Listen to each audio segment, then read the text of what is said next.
Un lundi gris d'hiver, les gouttes de pluie glissaient paresseusement sur les vitres du vaste hall de la concession Luxe Prestige, spécialisée dans les voitures haut de gamme. Le ciel était bas, les nuages épais et lourds, comme si la lumière elle-même hésitait à descendre sur la ville. À l'intérieur, cependant, tout brillait d'un luxe maîtrisé, marbre blanc au sol, éclairage LED tamisé, immense baies vitrées laissant filtrer une clarté froide et réfléchie. Des musiques lounge s'échappaient discrètement des enceintes dissimulées, créant une ambiance de sérénité artificielle, un cocon réservé à une certaine élite. Les vendeurs, tirés à 4 épingles dans leurs costumes cintrés, se tenaient en petits groupes près du comptoir principal. Certains feuilletaient des tablettes numériques, d'autres sirotaient des cafés servis dans de petites tasses en porcelaine noire, échangeant des banalités sur leur week-end dans les stations de ski ou les rooftops branchés de la capitale. Un éclat de rire fusa, suivi d'un claquement de langue agacé lorsqu'un client hésitant venait de poser une question technique jugée idiote. Tout ici était une chorégraphie de paraître, une scène où les gestes étaient polis, mais les regards triaient, mesuraient, jugeaient. À l'entrée, un vieil homme poussa la porte. Il hésita un instant, comme s'il vérifiait qu'il avait bien sa place ici. Le sifflement du vent s'engouffra brièvement avec lui, balayant la chaleur feutrée du showroom. Il portait un long manteau ancien en laine brune, dont les épaules s'affaissaient légèrement sous le poids des années. Ses chaussures, bien cirées mais visiblement usées, trahissaient un usage quotidien honnête. Dans ses mains, ridées et tremblantes, il tenait un bonnet qu'il ôta avec lenteur, découvrant une chevelure grise taillée court. Personne ne le salua. Il ne sembla pas surpris.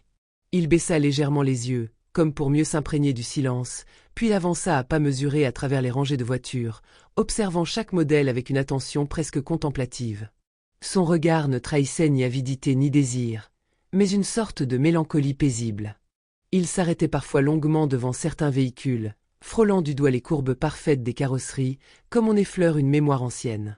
Il semblait dialoguer intérieurement avec ces machines, comme si elles lui rappelaient un passé révolu, des luttes, des triomphes, des pertes. Finalement, il s'approcha d'un vendeur. Un jeune homme nommé Julien, à la barbe dessinée au millimètre près, aux lunettes de marque, à l'assurance tranchante comme une lame neuve. Il tapait distraitement sur son téléphone lorsqu'il sentit la présence du vieil homme à ses côtés. « Bonjour, monsieur. Pourriez-vous me renseigner sur cette voiture ?» demanda Émile, d'une voix calme mais assurée. Julien leva à peine les yeux. Il jeta un regard rapide, qui allait de la tête aux pieds, passant par le manteau fatigué, les chaussures ternes, les mains vieillies. Son visage se crispa brièvement, puis se déforma en une moue de condescendance. « Ce modèle-là, c'est une voiture de collection neuve, monsieur. Plus de 130 000 €. Ce n'est pas à la portée de tout le monde, vous savez, dit-il d'un ton neutre, presque mécanique. Je comprends, répondit Émile avec une douceur tranquille. Et les délais de livraison sont longs, en général ?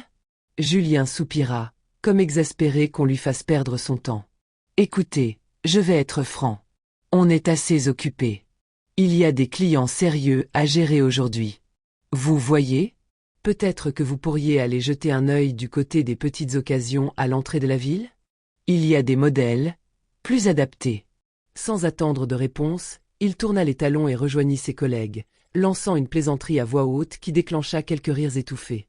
Le son résonna dans l'espace luxueux comme un écho de mépris. Émile resta là un instant, debout, les yeux posés sur la voiture. Le reflet de son visage dans la vitre teintée lui renvoya l'image d'un homme fatigué, mais digne. Il remit lentement son bonnet, comme on remet un chapeau après une cérémonie. Puis, après une dernière pause, il se dirigea vers la sortie. La pluie l'accueillit sans ménagement. Il ne courut pas. Il marcha sous l'averse, lentement, droit, sans jamais se retourner. Ce que personne ne savait, ce jour-là, c'est que cet homme s'appelait Émile Kwame. Émile Kwame avait autrefois été un homme d'affaires redouté, respecté dans tout le secteur de l'automobile européenne. D'origine ivoirienne, il avait posé le pied en France à l'âge de 25 ans, une simple valise en main, et une bourse d'études accordée après avoir été major de sa promotion dans une école polytechnique d'Abidjan. Ce n'est pas seulement le travail qu'il avait forgé, mais aussi les humiliations discrètes, les regards fuyants ou pleins de doutes, les portes qui se refermaient sans bruit, les mains qu'on ne lui tendait pas. Il avait commencé comme mécanicien, sous-payé et invisibilisé, mais passionné par la précision mécanique. Il avait monté sa première entreprise avec 2 amis africains, puis seul, ouvrant garage après garage, investissant dans des startups spécialisées dans les batteries électriques, les intelligences embarquées et les solutions de mobilité urbaine. À 50 ans, il revendait son empire à une multinationale allemande, quittant le monde des affaires sans fracas, avec plusieurs millions d'euros et une réputation intacte. Aujourd'hui, à 73 ans, il vivait dans une vieille maison de pierre en Bourgogne, entre ses vignes, ses livres et les souvenirs d'une vie de lutte. Il n'avait plus besoin de prouver quoi que ce soit à personne. Mais ce jour-là, quelque chose s'était brisé en lui. Pas à cause du rejet. Il le connaissait trop bien, ce rejet poli mais brutal, froid et codifié. Non. Ce qui l'avait blessé, profondément, c'était autre chose. L'arrogance tranquille de ceux qui jugent sans savoir, la certitude cruelle de ne rien devoir à personne, et surtout, l'impunité de l'humiliation. Dans le silence de son retour, une idée naquit, claire, simple, précise. Et cette idée allait changer beaucoup de choses. 3 jours plus tard, dans une salle de réunion feutrée du 8e arrondissement de Paris, un parfum discret d'acajou et de cuir ancien flottait dans l'air. Émile Kwame, droit dans son costume anthracite, échangeait un regard complice avec Maître Granger, son notaire depuis 20 ans. « Tu es sûr de toi, Émile » lui demanda ce dernier en feuilletant les documents. « Tu veux acheter cette concession ? Celle-là même ou… » « Oui, » répondit Émile sans hésiter. « Et je veux l'acheter au prix fort. Pas de négociation. Je ne cherche pas une bonne affaire. Je cherche à poser un principe. » Granger le fixa un instant, en silence. Il connaissait Émile depuis longtemps, connaissait sa retenue, son calme, sa manière de transformer l'humiliation en stratégie. Alors il ne posa pas d'autres questions. « Tu veux la diriger » ajouta-t-il simplement. « Non. Je veux seulement rétablir la balance. Une fois que ce sera fait, je passerai à autre chose. » L'achat fut éclair. L'ancien propriétaire, fatigué par la crise, usé par les chiffres rouges, accepta sans même chercher à comprendre qui était cet acheteur si pressé, si déterminé. En moins d'une semaine, les statuts furent modifiés, les comptes bancaires transférés, et la concession Luxe et Prestige avait changé de main. Dans le silence le plus complet. Jusqu'au lundi suivant. À 7h45, les employés arrivèrent comme à l'accoutumée, tirés à 4 épingles, café à la main, badge en poche. Mais quelque chose clochait. 2 agents de sécurité, en uniforme sombre et au regard impassible, bloquaient l'accès. Une affiche à 4 plastifiée, sobre mais percutante, était scotchée sur la porte vitrée. Fermeture exceptionnelle. Réunion obligatoire à 9h dans la salle principale. Présence exigée de l'ensemble du personnel. Merci de votre ponctualité. La direction. Le mot direction était souligné à l'encre noire. Personne ne comprenait. Les regards se croisèrent, les messes basses commencèrent. Julien, le vendeur sarcastique, ricana en soufflant à un collègue. Encore une réorganisation à la noix. Ils vont nous pondre un nouveau logo et croire que ça change tout. À 9h précises, dans la grande salle de réunion bordée de verrières opaques, tout s'était installé. Le silence était tendu, presque étouffant. Aucune musique en fond, aucun bruit de pas dans le couloir. Juste les tasses de café à moitié pleines posées sur la table, oubliées. Puis, la porte s'ouvrit. Émile entra, calme, droit, digne. Il portait un costume sobre d'un gris profond, une chemise blanche impeccable, et un regard sans colère, mais empreint d'une détermination tranquille. Derrière lui, un jeune assistant installa un vidéoprojecteur et posa une pile de dossiers sur la table centrale. Certains le reconnurent immédiatement. D'autres hésitèrent. Julien fronça les sourcils, sa mémoire fouillant les jours précédents. Puis il pâlit légèrement, réalisant. Émile fit un pas vers eux, sans hausser la voix. « Bonjour à toutes et à tous. Je m'appelle Émile Kwame. Il y a quelques jours, je suis entré ici comme simple client. J'ai marché entre vos modèles d'exposition, admiré votre vitrine, salué certains d'entre vous. On ne m'a pas répondu. On m'a méprisé. On m'a humilié. » Un silence glacial se installa. Plus un souffle. Plus un geste. Pas à cause de mon comportement, ni de mes paroles. Mais à cause de mon apparence. De mes vêtements. De mon âge. Peut-être aussi, de ma couleur de peau. Ce que vous ne saviez pas, c'est que j'ai passé plus de 40 ans dans cette industrie. J'en connais chaque boulon, chaque tension, chaque défi. Je sais ce que c'est que de travailler sans relâche, d'élever une entreprise à la force des bras et de l'esprit. Il fit une pause, fixant chaque visage. Ce que vous ne saviez pas non plus, c'est qu'aujourd'hui, je suis votre nouveau propriétaire. Et je suis venu vous parler d'un mot qui semble avoir disparu de ce lieu, le respect. Un frémissement parcourut la pièce. Julien, blême, déglutit bruyamment.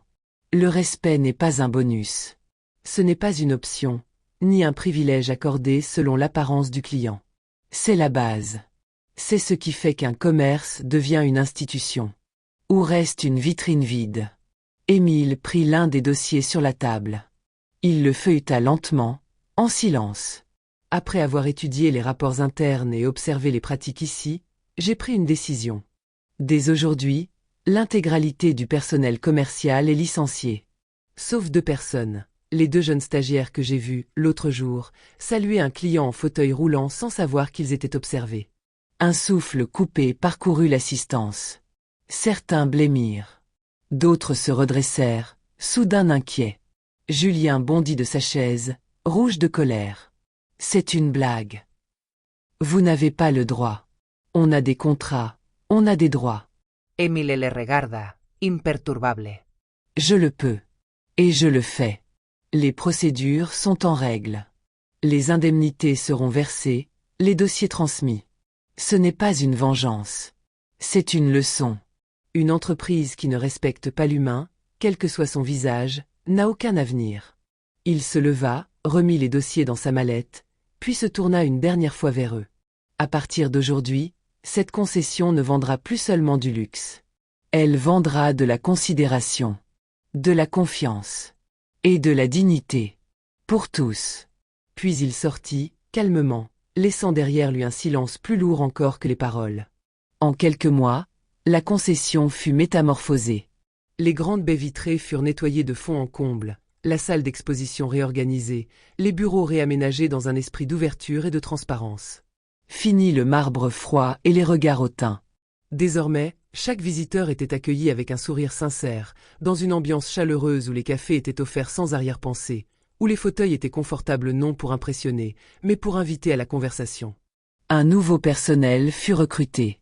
Cette fois, les CV furent lus sans photo, les entretiens centrés non sur l'élocution ou l'élégance des costumes, mais sur la capacité d'écoute, l'authenticité du regard et la passion pour l'automobile.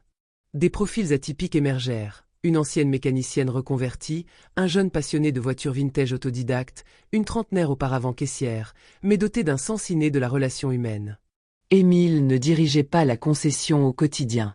Il avait choisi de confier cette responsabilité à Samira Belkacem, une jeune femme issue d'un quartier populaire de la banlieue nord.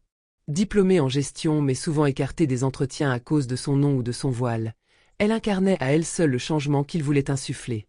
Sous sa direction, l'équipe devint unie, motivée, fière de ses valeurs. Émile, lui, revenait parfois. Discret, il se tenait en retrait, observait, saluait. De temps à autre, il animait des conférences dans la salle principale. Il y parlait d'éthique, d'humilité, de la force du travail invisible. Il rappelait à tous que la vraie réussite ne se lit ni dans les montres suisses, ni dans les mocassins cirés, mais dans la manière dont on traite les plus faibles. Luxe et prestige devint un modèle dans la région. Les clients affluaient, non seulement pour les voitures, mais pour l'expérience humaine qu'on y trouvait.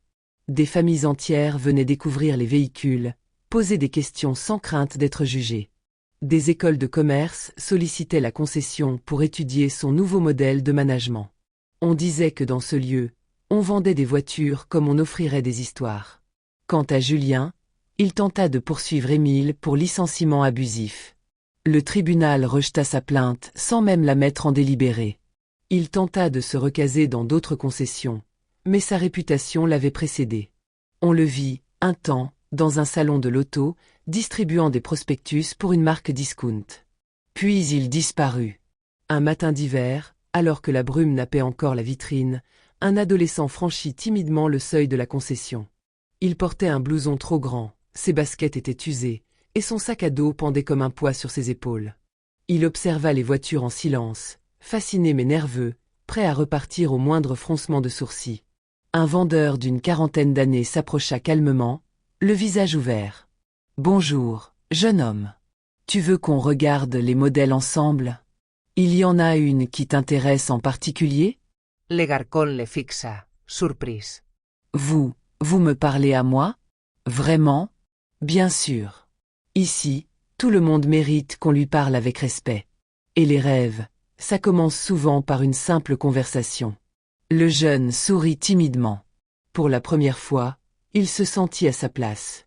Dans un coin du hall, près d'un olivier en pot et de fauteuils en velours beige, une grande photo en noir et blanc trônait sur un mur. Elle représentait un vieil homme, debout sous la pluie, vêtu d'un bonnet et d'un manteau brun, tenant dans ses mains calleuses un parapluie cassé. Sous l'image, une plaque sobre était gravée. « N'ignore jamais celui dont tu ne connais pas l'histoire. » Emile Kouame. Et cette phrase, désormais, guidait chaque geste, chaque regard, chaque vente. Souhaitez-vous que j'enchaîne avec une scène future ou une réflexion de Samira ou d'Émile?